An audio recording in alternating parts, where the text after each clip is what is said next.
Dito sa Papa Dudut Stories, ikaw ay hindi nag-iisa.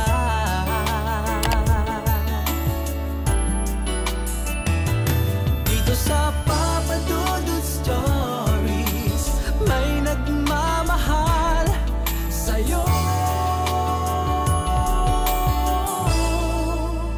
Papa Dudut Stories. Papa Dudut Stories. Dear Papa Dudut, sa lahat po ng mga nakatutok ngayon, huwag pong kalimutan mag-like, mag-share at mag-subscribe. Maraming salamat po sa inyong lahat.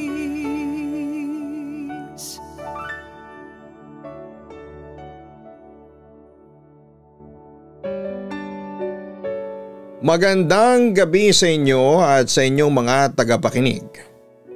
Ako nga pala si Mordred, 20 years old at kasalukuyang butler sa isang hotel and casino. Siya nga pala ang ibabahagi kong kwento ay tungkol sa aking first love. Siguro nga'y tama ang kasabihang first love never dies, Papa Dudut. Grade 9 ako noong makilala ko ang aking first love. Oh Mordred, sino yung tinitingnan mo dyan? Tanong sa akin ang aking kaibigang si Ryan. Break time namin at pareho kaming nasa kantin. Wala, dinay ko sa kanya. Pero ang totoo, may sinusulyapan akong isang magandang babae. Hindi, may tinitingnan ka eh. Ayaw niyang maniwala noon sa sinasabi ko. Sino ba pare, maganda ba? Usisa pa niya sa akin. Sa puntong yon ay napilitan na akong umamin. Oo, maganda siya. Chinita, morena, cute. Sino dyan? Ang daming chinita, morena at cute sa paligid. Tanong pa niya sa akin. Nagpa siya na tuloy akong ituro sa kanya ang tinitignan ko. Ayun oh, yung babaeng nakatayo malapit doon sa tindahan ng sa malamig. Alam mo ba pare? Matagal na akong may gusto sa kanya.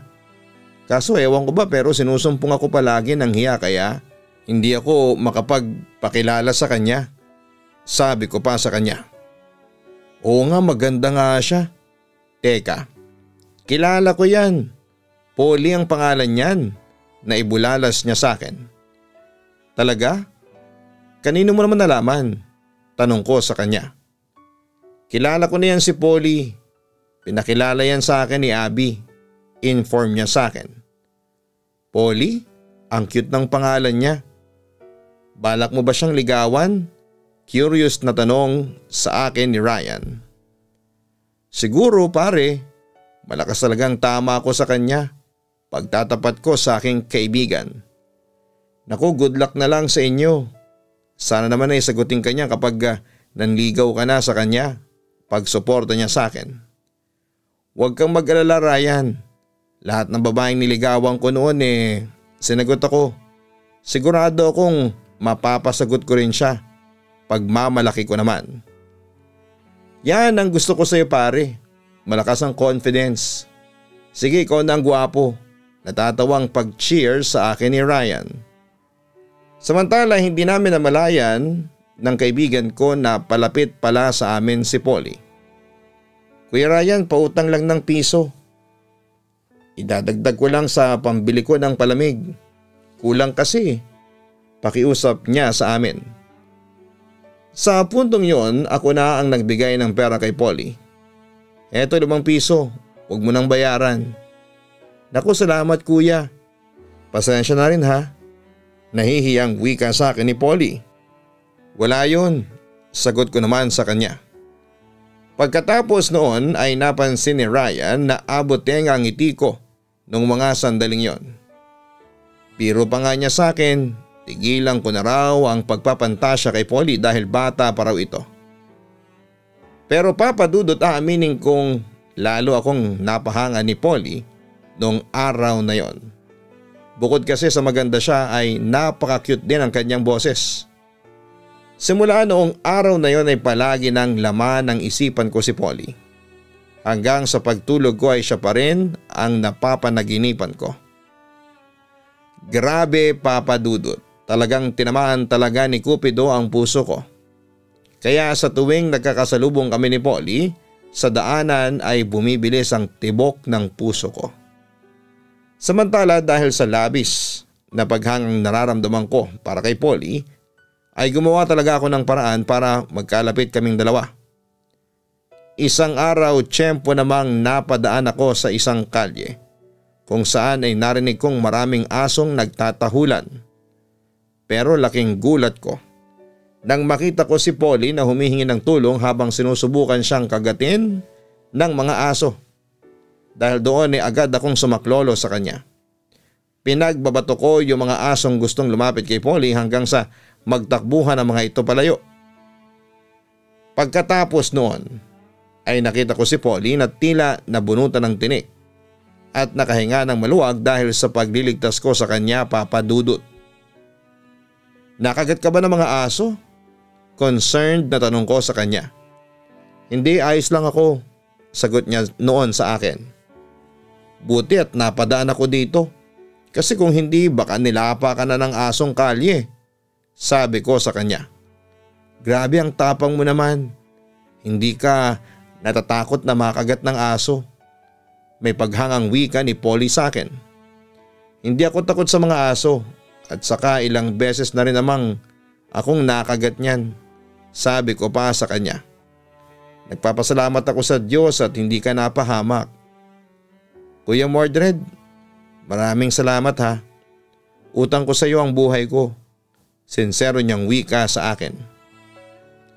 Huwag mo na akong tawagin kuya, sabi ko sa kanya habang napapahagik-hik. Ano? Hatid na kita? Tanong ko pa sa kanya. Mabilis namang pumayag si Polly. Sige tara maglakad na tayo. Pero hanggang doon mo lang akong ihatid sa kanto ha. Ayaw kasi ng mga magulang ko na hinahatid ako ng mga lalaki. Okay, huwag kang mag-alala Polly. Hindi ako magpapakita sa mga magulang mo. Wika ko noon sa kanya. Pasensya ka na Mordred. Istrikto kasi ang mga magulang ko. Niayaw nga nila akong magka-boyfriend kasi masyado pa raw akong bata para doon. Kahit nga rin daw makipagkaibigan sa lalaki ayaw din nila. Kwento pa niya sa akin. Kahit sa bakla ayaw nila? Curious kong tanong. Oo basta lalaki, ayaw ng mga magulang ko. Malungkot niyang sagot sa akin. Mahigpit pala ang mga magulang mo. Pero kung sa bagay, naiintindihan kita. 14 ka pa lang yata, sabi ko naman sa kanya. Teka sandali. Baka naman magalit sa akin ang girlfriend mo. Baka pagselosan niya ako kasi alam mo na. Hinahatid mo ko. Nag-aalalang wika ni Polly sa akin. Napangiti lamang ako sa kanyang concern. Huwag kang mag-alala, wala akong girlfriend. Inform ko sa kanya. We talaga? Wala kang girlfriend? Di ba ikaw yung heartthrob sa school natin? Hindi makapaniwalang tanong niya sa akin. Hindi lahat ng heartthrobs at charmers ng school swerte sa pag-ibig. Yun lamang ang sagot ko noon sa kanya. Ibig mong sabihin malas ka sa pag-ibig? Bakit nabigo ka na ba? Curious niyang tanong sa akin. Hindi pa naman, nakangiting sagot ko sa kanya. Bakit mo naman nasabing malas ka? Agad ko namang ipanaliwanag sa kanya ang aking sitwasyon. Hindi ko naman sinasabing malas ako sa pag-ibig. Pero masyado pa kasi akong bata para magseryoso sa ganyan. At saka kahit na nakita ko na yung tamang babae para sa akin nahihiya naman akong manligaw. Kasi nga bata pa ako. Ganon? Huwag kang mag-alala at makikita mo rin yung tamang babae na para sa'yo sa takdang panahon. Ang sinabing yun ni Polly ang nagbigay sa akin ng pag-asa. Sana nga, Polly, pwede bang makipagkaibigan sa'yo? Tanong ko sa kanya. Agad naman siyang tumango bilang sagot. Oo naman, simula ngayon magkaibigan na tayo, sabi niya sa akin. Papa Dudut, simula noon ay naging magkaibigan na kami ni Polly. Hindi naglaon ay lumakas na rin ang loob kong manligaw sa kanya. Nung una sa sulat ko siya niligawan. At madalas kong pinapaabot ko ang sulat ko kay Polly sa mga kaibigan at kaklase niya. Sumasagot naman siya sa mga sulat ko pero palaging malayo sa tanong ko. Pero hindi pa rin ako sumuko noon, Papa Dudut. Ilang linggo kong ginawa yon at dahil na rin sa pagtsatsaga ko ay nakamit ko rin kinalaunan ang sinasabi nilang nilaga o tagumpay. Ano pare, sino ba yung hinihintay mo dyan? Usisa sa akin ni Ryan. Si Polly. Sabi niya sa akin magkita raw kami dito sa Kubo sa tapat ng school canteen natin. May sasabihin daw siya sa akin. Nasasabi kong kwento sa aking kaibigan. Talaga? Teka, uhulaan ko. Sasagutin na niyang panliligaw mo sa kanya? Wild guess ni Ryan sa akin. Natuwa naman ako sa aking narinig. Naku sana nga Ryan. Naku kapag nangyari yun magiging masaya na ang Pasko ko. Wika ko sa aking kaibigan. Teka, naikwento mo pala sa akin dati na nagsabi sa'yo si Polly na sasagutin ka na niya kapag nag-50 na siya. Hindi ba sa November 22 pa ang birthday niya? Ano pala ngayon, November 13. So it means hindi ka pa pala niya sasagutin. Paalala sa akin ni Ryan. Naku wag naman sana. Sana ngayon na niya ako sagutin. Alam mo pare, hindi na talaga ako makapaghintay na sagutin niya ako. Hindi na ako makakatulog sa sobrang excitement Wika ko sa aking kaibigan. Halata nga, ang lalaki ng mga eye bags mo Biro pa niya sa akin. Ano kaya ang feeling na sagutin ni Polly? Tila nasasabi kong tanong noon sa aking sarili. Kung malakas ang tama mo sa kanya, malamang masayang masaya ka. As in tatambling ka sa tuwa mula rito sa eskwelahan natin hanggang sa EDSA. Pero seriously, sa isang heartthrob na tulad mo, hindi big deal si Polly. Napatingin naman ako sa aking kaibigan. At bakit mo naman nasabi yan? Usisa ko sa kanya. Agad namang nagpaliwanag si Ryan. Mas maraming magagandang babae sa school natin kaysa kay Polly. Alam mo pare, kung tutuusin mas bagay kayo ni Rina. Kasi match na match kayo, heartthrob ka, bombshell siya. Ewan ko ba kung bakit sa dinami-dami ng babae kay Polly ka pa nagkagusto. Bakit maganda naman si Polly ha? Pagtatanggol ko sa aking babaeng pinakamamahal. Oo maganda naman si Polly pero hindi siya makapantay sa kagwapuhan mo. Giit niya sa akin. Ay nako, basta para sa akin si Polly ang pinakamaganda. Sabi ko na lamang sa kanya. Mamayang kaunti ay umalis na si Ryan dahil may gaming session pa siya noon sa computer shop. Matyaga akong naghintay kay Polly hanggang sa natanaw ko na siyang palapit sa akin. Siya nga pala Polly. Ano pala yung sasabihin mo sa akin ngayon? Curious na tanong ko sa kanya. Kaya ako nakipagkita sa iyo, may sasabihin ako sa iyo. Nakapag-decide na kasi ako, ang sabi niya sa akin. Nakaramdam naman ako ng kasabikan sa kanyang sinabi. Teka, tungkol ba yan sa panliligaw ko sa iyo? Ano, may sagot ka na ba?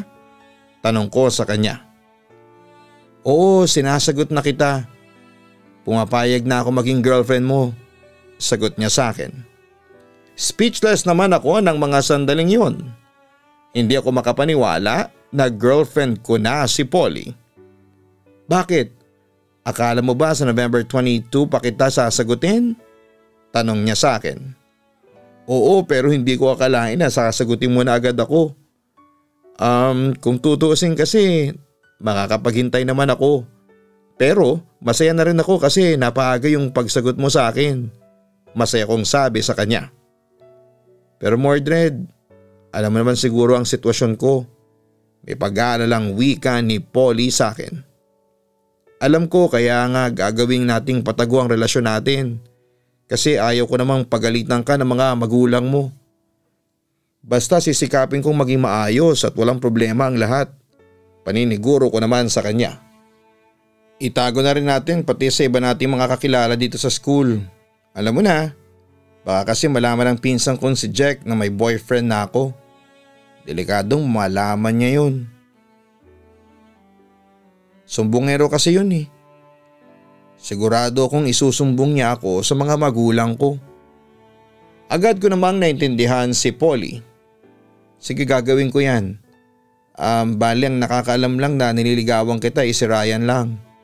Pero huwag kang mag-alala, hindi madaldal yun. Ang alam lang naman niya nanliligaw ka sa akin. Di huwag mo nang sabihin sa kanya na sinagot na kita, mungkahi pa niya sa akin.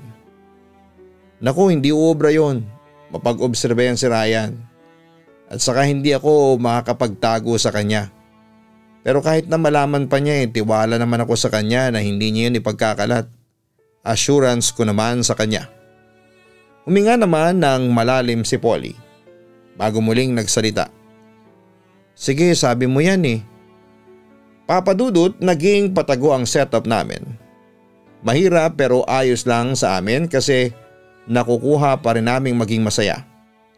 Samantala ay umaayon naman ang tadhana sa aming dalawa ni Polly dahil madalas kaming magkaroon ng oras para sa isa't isa. At lalong umahaba yon kapag absent yung pinsan niyang ubod ng sumbongero. Nakakatawa man pero may pagkakataon talagang pinagdarasal namin na palagi na lamang absent ang pinsan niya. Pero Papa Dudut, hindi naman perpekto ang relasyon namin. Dahil minsan ay nagkakatampuhan din kami at kung minsan ay umaabot pa sa walang pansina ng isang linggo. Pero dahil ako ang lalaki ay ako naman ang nauunang makipagbati sa kanya. May pagkakataon namang siya ang unang nakikipagbati sa akin. Ganon ang takbo ng relasyon namin. Marami pong ups and downs. Siguro ay dala na rin ng sobrang kabataan para pumasok sa ganong relasyon. Pero umaasa pa rin kami na kami na ang nakatadhana para sa isa't isa.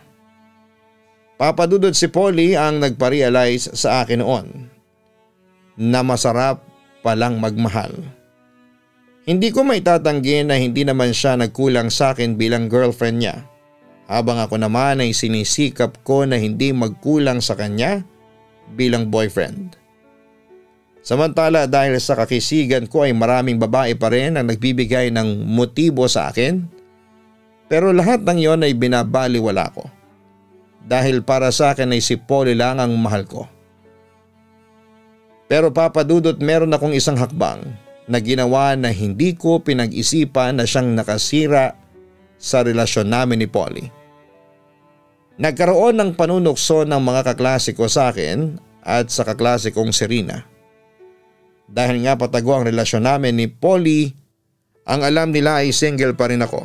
At yun nga, napasubo ako noon sa kantsaw ng aking mga kaklase at naging girlfriend ko si Rina. Pero sinabi ko sa kanya noon na magiging girlfriend lang kami kapag nasa klase kasi committed na ako sa isang babae. Nagpakita naman ang disappointed si Rina at nalaman niyang si Polly nga ang girlfriend ko. Dahil nga sa malaki rin ang pagkagusto sa akin ni Rina, ay hindi siya pumayag na for show lang ang pagiging mag-boyfriend-girlfriend namin. Nagbanta rin siya. Nasasabihin niya kay Jack ang totoo para makarating sa mga magulang ni Polly na may relasyon kami ng anak nila. Natakot ako noon, Papa Dudut, kaya nagpretend na lamang ako na magkarelasyon kami ni Rina sa loob ng klase. Ngunit hindi nagtagal ay nalaman din ni Polly ang katotohanan. At labis siyang naggalit sa akin. Nagdesisyon din siyang makipaghiwalay noon sa akin. Papa Dudut, labis ako nasaktan noon sa ginawa ni Polly. Pero hindi ko siya masisisi dahil kasalanan ko rin naman. Dahil nagpabuyo ako sa aking mga kaklase. Nung naghiwalay na kami ni Polly, ay nakipaghiwalay na rin ako kay Rina. Doon ay muli akong umiyak ng dahil sa pag-ibig. Hanggang sa sumapit ako sa grade 10 ay hindi ko nagawang mag-move on. Hindi ko kasi matanggal si Polly sa aking isipan. at nasasaktan pa rin ako sa tuwing nagkikita kami sa loob ng school. Pero hindi niya ako pinapansin. Samantala ay dumating din ang araw ng moving up ceremony namin kung saan ay natapos ko ang grade 10 ng depressed. Sa totoo lang ay muntik ko nang mapabayaan noon ang aking pag-aaral. Pero mabuti na lamang at tinulungan ako ng aking mga kapamilya at ilang mga malalapit na kaibigan tulad ni Ryan na ma-survive ko ang grade 10 kahit bagsak ang aking kalooban. Noong bago magsimula ang moving up ceremony namin ay tiyempo ko namang nakita si Polly dahil kasama siya sa dumalo para suportahan niya ang kanyang pinsang si Jack na kasama naming graduate.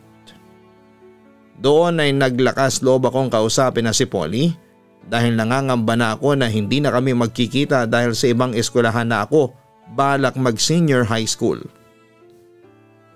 Kumusta ka na, Polly? Tanong ko sa kanya. Ayos lang ako. Tipid na wika ni Polly sa akin.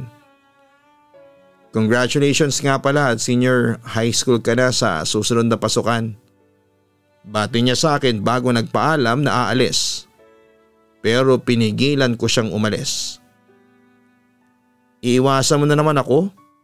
Polly, ilang beses mo nang ginagawa sa akin to. Nasasaktan na ako. Wika ko sa kanya. Ilang beses ko na rin kasing sinabi sa iyo na kalimutan mo na lang ako. Balik naman niya sa akin. Ilang beses kong tinangkan na kalimutan ka eh. Hindi ko magawa kasi mahal kita. Giit ko noon sa kanya. Pero hindi na kita mahal. Wala na ako nararamdaman pang espesyal sa iyo. Mahirap bang intindihin yon, ha, Mordred? Yon ang katotohanang sumampal sa mukha ko. Polly, 1 taon ako nalungkot at nangulila sa paglayo mo sa akin. Huwag mo naman sanang pahabain pa yon. Polly, nagsisisi na ako sa mga kasalanan ko. Hindi ko man lang kasi pinag-isipan ang mga ginawa ko. Pero sana, Polly, bigyan mo sana ako ng second chance. Pakiusap ko pa sa kanya. Sinira mo na ang tiwala ko, hindi mo na may babalik pa yon. Wala ka nang maasahan pa sa akin. Seryoso niyang sabi sa akin. Polly, hindi mo alam kung gaano ako nasasaktan sa ginagawa mo sa akin ngayon. Pinipigil kong umiyak sa harapan niya ng mga sandaling yon.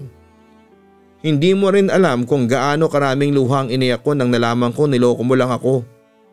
Hindi mo alam kung gaano kasakit sa akin na malaman na may iba ka ng mahal bukod sa akin. Mordred, para ako mababaliw nung araw na yon. Ilang linggo at buwan ko ring napabayaan ang sarili ko nang dahil lang sa'yo. Alam mo, pinagsisisihan ko na talaga ang mga araw na sinagot pa kita.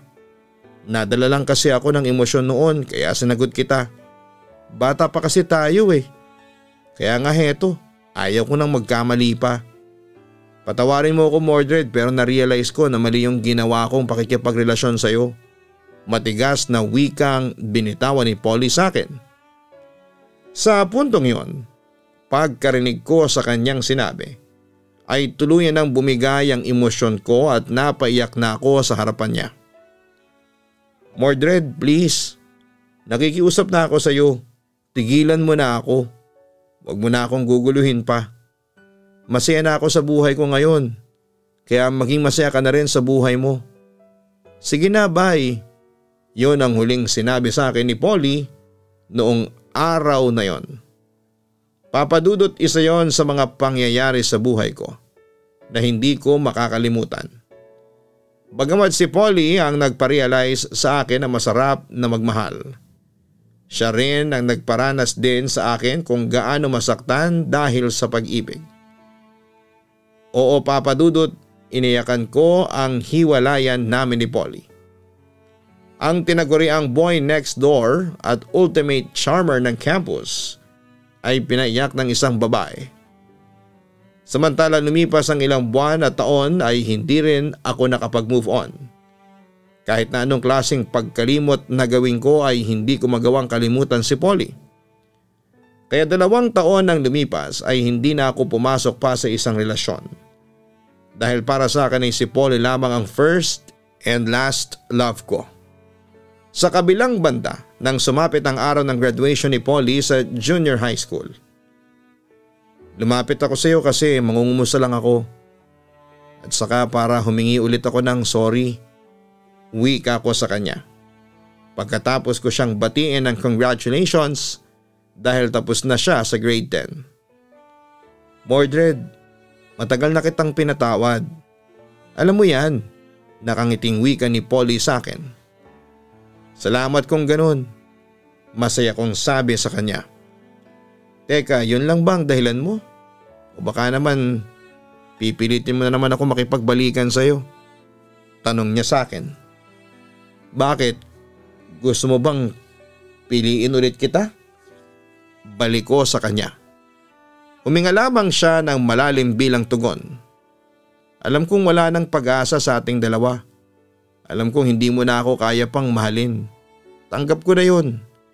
Maya-maya ay sabi ko sa kanya. Seryoso naman siyang napatingin sa akin.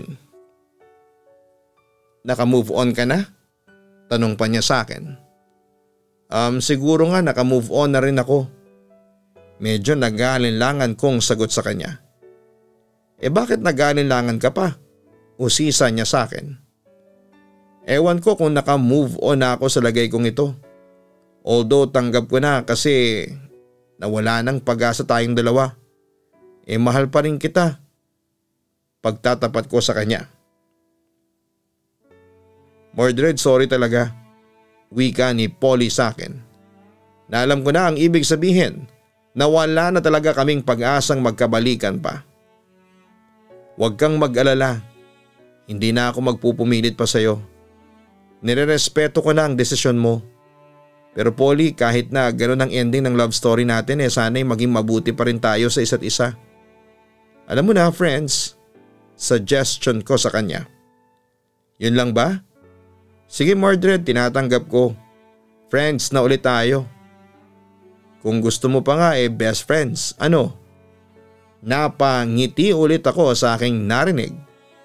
Bakit hindi? Sige mag-best friends na tayo simula ngayon ha. Masayang sagot ni Polly. Pagkatapos noon ay hinayaan ko na lamang si Polly na magpaalam sa akin dahil magsisimula na ang kanyang moving up ceremony.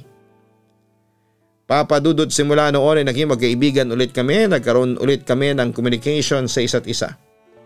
Pero hindi na muling nabuksan pa ang posibilidad na magkabalikan kami dahil nagkaroon siya ng ibang boyfriend at nabuntis siya nito. Sa ngayon papadudot ay may communication pa rin kami ni Polly. Masaya na siya sa buhay niya at ganoon din naman ako. Samantala hindi man naging happy ending ang relasyon namin ngayon ay umaasa pa rin ako na magkakaroon pa rin ng chance sa aming dalawa sa hinaharap. Mahal na mahal ko pa rin siya hanggang ngayon. Papadudot hanggang dito na lamang ang sulat ko sa inyo at sana'y mabasa nyo ito at kung papala rin ay mapili ninyong i-upload sa Papadudot YouTube channel. Muli ay maraming salamat sa iyo at sa lahat ng nasa likod ng iyong napakagandang programa. Lubos na gumagalang, Mordred. Maraming salamat Mordred sa pagbabahagi mo ng iyong kwento sa Papadudot YouTube channel sa Papadudot Stories. Normal lamang sa mga kabataang tulad ninyo ang magkaroon ng crush or infatuation. Marang hindi nagtagal ang inyong relasyon noon kasi nga mga bata pa kayo. Pabago-bago pa ang inyong isipan at kulang pa kayo sa karanasan at pag-unawa sa totoong daloy ng buhay. Gayunpaman masakit pa rin sa part ninyo ang nangyari dahil na rin sa kaunting pagkakamali. Kaya nasira ang lahat ng pagtitiwala ninyo para sa isa't isa. Sa pag-ibig, pagtitiwala o trust ang pinakapundasyon nito. Masira ito, siguradong susunod na masisira ang pag-iibigan ninyong dalawa. Mahirap mapunta sa isang relasyon na puro pagdududa dahil madalas yung pagsisimula ng away at hindi pagkakaunawaan. Kaya sa mga kabataang gustong maranasan ng pag-ibig at nagbabaka sakali na pumasok sa isang relasyon, pagtibayin niyo muna ang tiwala ninyo sa isa't isa. Muli para si Mordred, hindi man kayo nagkatuluyan ni Polly pero darating ang panahon na makikilala mo rin ang iyong tunay na pag-ibig. Huwag kalimutan na mag-like, mag-share at mag-subscribe. Samantala, napapakinggan na rin po tayo sa Spotify. Hanapin din po ang Kaistorya YouTube channel at ang Gianna Vlogs.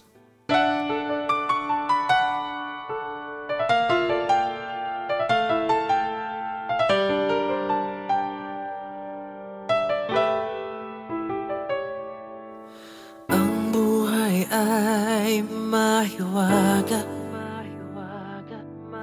laging may lungkot at saya. Sa Papa Dudut Stories, laging may karamay ka.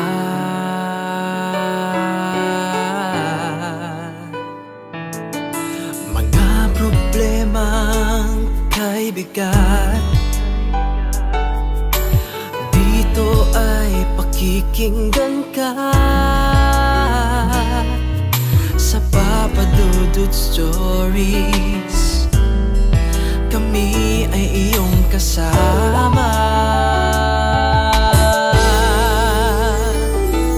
Dito sa Papa Dudut Stories, ikaw ay hindi nag-iisa.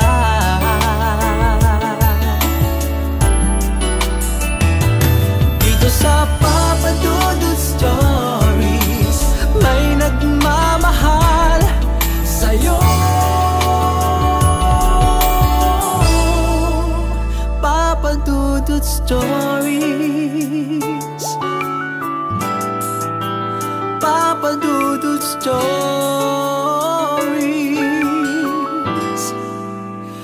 Papa Dudut Stories.